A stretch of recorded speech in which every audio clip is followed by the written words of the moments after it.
ବୁଲବୁଲ ଦେବୀ ସୁନେନା ବିଷ ପିଇକରି ମରିଯାଇଛି ବୋଲି ବୁଲବୁଲ ଦେବୀ ନାଚୁଥିବେ।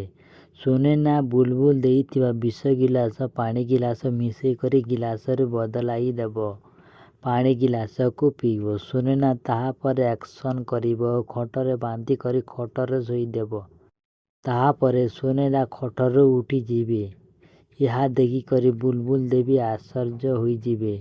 ସୁନେନା କେମିତି ବଞ୍ଚିଲା? ସୁନେନା କହିବେ, ବାସ୍ ମମି, ତୁମେ ଆଉ କେତେ ମିଛ କହିବ? ତୁମର ମନକୁ ସମାନ ତଳକୁ ନ ପକାଇବା ପାଇଁ ମୁଁ ସବୁ କଥାକୁ ସହି ଯାଉଥିଲି।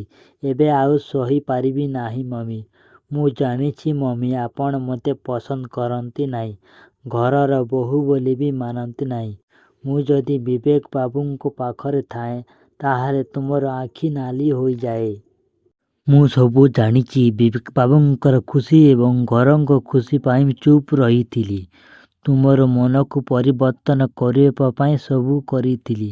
ମମି, ତୁମେ ମୋତେ ଘୃଣା କରୁଛ କାହିଁକି? ବୁଲବୁଲ ଦେବୀ କହିବେ, ତୁ ମୋତେ ଯେତେ ଯାହା କର ସୁନେନା, ତୁ ମୋର ଏହି ଜନ୍ମରେ କେବେ ବି ମୋର ମନ ଜିତି ପାରିବୁ ନାହିଁ। ସୁନେନା, ତୁ 5 ବର୍ଷ ମୋରି ଘରଠାରୁ ଦୂରେଇ ରହିଥିଲୁ। ସେହି 5 ବର୍ଷ ଭଲରେ ରହିଥିଲି ସୁନେନା। ଯେତେବେଳେ ଠାରୁ ଆମରି ଘରକୁ ଆସିଛୁ, ବିବେକ ଉପରେ ଗୋଟିଏ ପରେ ଗୋଟିଏ